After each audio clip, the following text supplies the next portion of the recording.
Episode की शुरुआत में मियुकी कहती है कि माइटोर इतोइल इलेक्शन में हिस्सा लेने का मौका खोने वाला है और ऐसा पहले कभी नहीं हुआ है और मुझे वो सब कुछ करना होगा जो मैं उनके लिए कर सकूं, चाहे कुछ भी हो।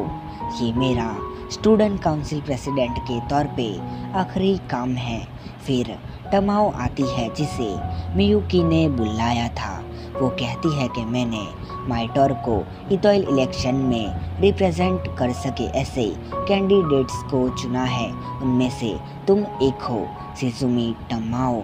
मैंने सोचा है कि तुम लॉन्ग टाइम के लिए शिजुमा की सक्सीड बनोगी और तुम्हारी पार्टनर होगी आओई नागिसा।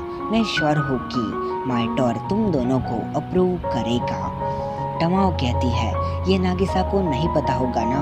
मियुकी कहती है हाँ, वो डीपली शिजुमा के साथ इन्वॉल्व थी, तो मैंने पहले तुमसे बात करना सोचा। अगर तुम इस ऑफर को एक्सेप्ट करती हो तो मैं सोचूंगी कि मैं नागिसा से बात करूं। टमाओ कहती है मैं काफ़ी ऑनर हूँ जो माइटोर को रिप्रेजेंट करूँगी एंड इससे ज़्यादा मुझे कुछ खुश नहीं कर सकता है। मियुकी कहती है तो फिर। टमाओ कहती है नहीं, वो नहीं। मुझे पता है कि नागिसा इतोइल समाज से कितना प्यार करती है एंड वो शिजुमा की वजह से कितनी हर्ट हुई है। मैं उसे अच्छे से जानती हूँ। मैं उसके साथ होती हूँ तो प्लीज़ हमें इतोइल इलेक्शन में हिस्सा लेने को मत कहिए। ऐसा मत करिए जिससे नागिसा को और भी ज़्यादा हर्ट हो। मियुकी कहती है कि मुझे पता है कि तुम नागिसा को प्रोटेक्ट करने के बारे में सोचती हो, लेकिन मैं सच में चाहती हूँ कि तुम दोनों हिस्सा लो माइटोर के लिए। प्लीज़ मार्च में हम दोनों शिजुमा एंड मैं ग्रेजुएट होके एस्टेरिया हिल को हमेशा के लिए छोड़ देंगे, लेकिन मैं नागिसा के लिए चिंता करती हूँ, इसीलिए मैं चाहती हूँ कि वो आगे बढ़े एंड एक इम्पोर्टेंट फिगर बने। मुझे भरोसा है कि वो कर लेगी। ये कुछ नहीं कहती है। फिर टमाओ आती है और नागिसा कहती है कि रुकुसो को क्या काम था। तब टमाओ कहती है कि बस कुछ प्रेसिडेंट का काउंसिलेंस का काम था। ये शिजुमा से कहती है कि मैं नागिसा के पास गई थी, मैंने कुछ सोचा है। शिजुमा कहती है क्या? मियुकी कहती है तुम्हें याद है तुमने क्या कहा था?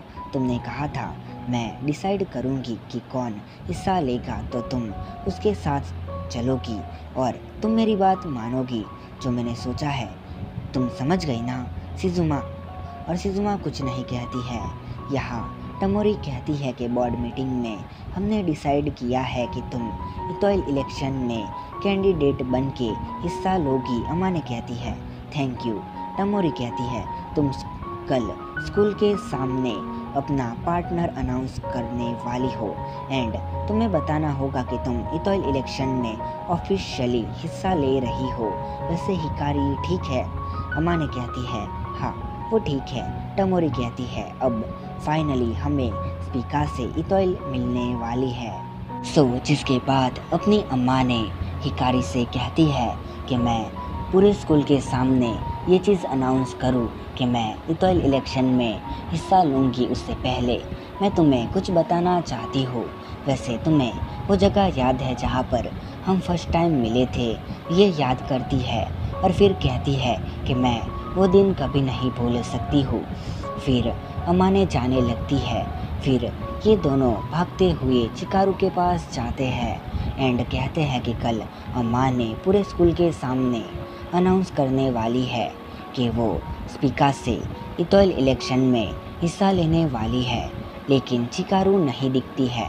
फिर वो पपेट की आवाज़ में कहती है मुझे तो ये भी पता है कि कौन अमाने का पार्टनर होगा, हिकारी होगी, लेकिन मैं ये जानने में ज़्यादा इंटरेस्टेड हूँ कि माइटोर को कौन रिप्रेजेंट करेगा। फिर ये खुश होती है और चिकारू कहती है कि हम हैंडीक्राफ्ट क्लब बना सकते हैं। अब यहाँ पर नागिसा कहती है तुमने सुना है टमाओ, कल अम्मा ने अनाउंस करने वाली है कि वो हिस्सा लेने वाली है, लेकिन माइटोर से कोई नहीं है। तब अम्मा ने एंड हिकारी जीत जाएंगे, लेकिन से भी कोई नहीं है एंड वो दोनों ग्रेट मैच है। मैं श्योर हूँ कि वो दोनों ही वंडरफुल इतॉयल बनेंगे। तभी मियूकी दरवाज़ा नॉक करती है एंड फिर वो कहती है कि मुझे तुमसे कुछ इम्पोर्टेंट बात करनी है नागिसा।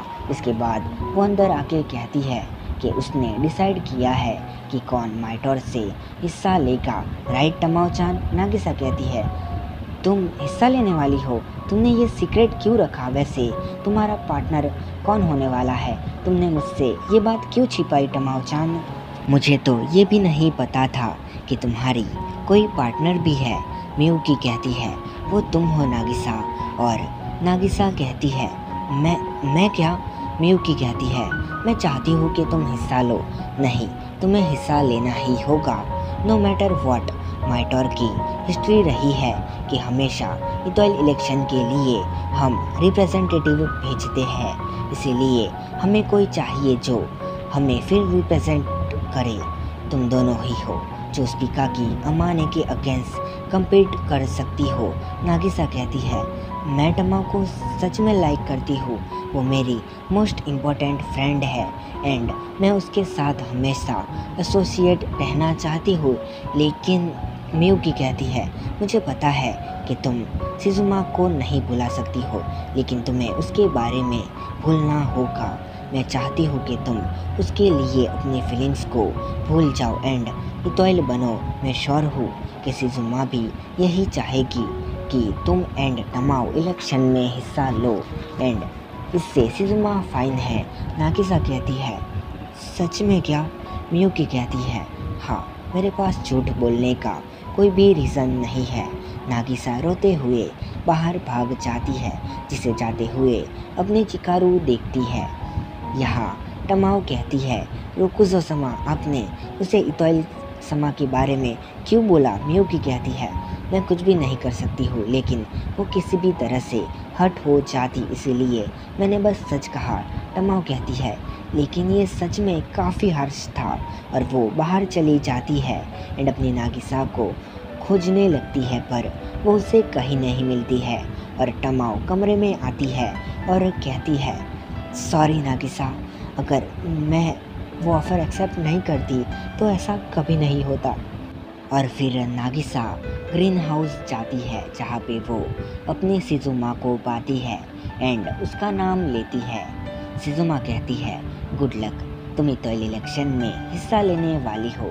नागिसा कहती है नहीं, मुझे इतॉयल नहीं बनना है, मैंने एक बार भी नहीं सोचा बनने का, प्लस मैं इतॉयल बनने के लिए काफ़ी नहीं हूँ, मैं उस पोजीशन के लिए क्वालिफाई भी नहीं हूँ। शिजुमा कहती है लेकिन तुम एंड टमाओ अच्छी जोड़ी बनाओगी, इसीलिए तुम्हें मियूकी की बात सुन के इतॉयल इलेक्शन में एंटर होना चाहिए।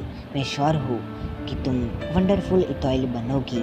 नागिसा कहती है मैं नहीं चाहती हूँ, अगर मैंने वो किया तो टमाओ ही नहीं, मैं लेरिम एंड माइटोर के लोगों के लिए रूड रहूँगी। मैं चाहती हूँ कि मैं इतॉयल इलेक्शन में हिस्सा ना लूँ, यहाँ तक अगर तुम्हारा वो मतलब ना हो तब भी मेरा मतलब है कि मेरे अंदर अभी तक तुम्हारे लिए फीलिंग है। शिजुमा कहती है thank you, I am honour. वैसे वो की तुम्हारे पास है। नागिसा कहती है हाँ, उसे मैं कॉटेज में वापस करने का सोच रही थी, लेकिन मुझे मौका नहीं मिला। एंड वो देखती है तो शिजुमा उसके पास आके उससे माथे पर किस करती है एंड कहती है गुड बाय, तुम्हें मेरे बारे में भूल जाना होगा। नागिसा सैड होती है, उसकी आंखों से आंसू गिरते हैं और वो भाग के लेक के पास आती है। तभी ठंडी हवा चलती है और अपनी चिकारू पीछे से आके उसे हग करती है और कहती है तुम्हें कोल्ड हो जाएगा। नागिसा रोने लगती है और यहाँ पर अपनी टमाओ-चान बोलती है कि वो सुबह रोकुजो के पास जाएगी और इतॉयल इलेक्शन में हिस्सा लेने से मना कर देगी। फिर चिकारू कहती है कि वो सोने के लिए काफ़ी रोई है, उसने कुछ काफ़ी पेनफुल एक्सपीरियंस किया है। उम्मीद कर सकते हैं कि वो हमेशा के जैसे हैप्पी हो जाएगी। सुबह को नागिसा एंड चिकारू वापस आते हैं। टमाओ कहती है, तुम कहाँ गई थी? मुझे कितनी चिंता थी पता है? नागिसा कहती है, सॉरी टमाओ चान, चिकारू सुबह तक मेरे साथ थी। चिकारू कहती है कि उसे जाना होगा, वो फिर कभी खेलेंगे। एंड चली जाती है। फिर टमाओ नागिसा को बोलती है, मेरी गलती थी, हम रोकुजो के पास जाएंगे एंड compete करने से मना कर देंगे। नागिसा कहती है, टमाओ चान चलो करते हैं, इतोइल इलेक्शन में हिस्सा लेते हैं। टमाओ कहती है, लेकिन नागिसा कहती है, मैं पूरी रात रोई एंड मुझे अब अच्छा लग रहा है। मुझे लगता है मैं इतोइल समा के बारे में भूल सकती हूँ। मैं एक जगह हमेशा नहीं रहना चाहती हूँ। फटे दूध के पीछे रोने का कोई भी मतलब नहीं है। एक कदम मुझे खुद से लेना होगा तो पूरा वर्ल्ड बदल सकता है। टमाओ उसे हग करती है एंड नागिसा कहती है, तुम मेरे साथ हिस्सा लोगी ना? एंड टमाओ हाँ करती है। जिसके बाद रोकुजो शिजुमा को बताती है कि वो दोनों आई थी एंड हिस्सा लेने को कहा है। शिजुमा कहती है, तुम बैट जीत गई। मियुकी कहती है, ये तुम्हारी वजह से हुआ है, अब हमें कोई असेम नहीं होगा कि हमने कोई भी नहीं भेजा अपनी तरफ से। एंड फिर उसे और भी ज़्यादा काम करना है, इतना बोल के वो यहाँ से निकल जाती है। इतने में अपने शिजुमा के कमरे में से सारी चीज़ें टूटने की आवाज़ आने लगती है और अपनी रोकुजो वापस आती है और ज़ोर ज़ोर से दरवाज़ा पीटने लगती है। वो कहती है, शिजुमा दरवाज़ा खोलो, तुम क्या कर रही हो? बोलो भी। और शिजुमा ने यहाँ पर खुद को चोट पहुँचा ली होती है, उसके हाथ से खून निकल रहा था। वो दरवाज़ा पकड़ के खड़ी थी और वो कहती है, कुछ भी नहीं हुआ है, मुझे बस अकेला छोड़ दो। जिसके बाद और यहाँ पर अपनी अम्मा ने अपने हॉर्स पर थी और वो कहती है, हिकारी फाइनली मैं तुम्हें अपनी ट्रू फीलिंग्स बता सकती हूँ। जहाँ पर हम पहली बार मिले थे, वो मेरे लिए इस वर्ल्ड में सबसे इम्पोर्टेंट पर्सन है। मेरे लिए यहाँ से हम हमेशा साथ रहेंगे। और हिकारी भी चिल्ला रही थी, अमाने अम्माने। लेकिन इतने में अपने अमाने का पैर रखने वाली जगह टूट जाती है और अम्माने नीचे की तरफ गिर जाती है। उसका सर भी नीचे की तरफ टकराता है और अपनी हिकारी ज़ोर से अमाने का नाम चिल्लाती है। और इसी के साथ ये एपिसोड ख़त्म हो जाता है।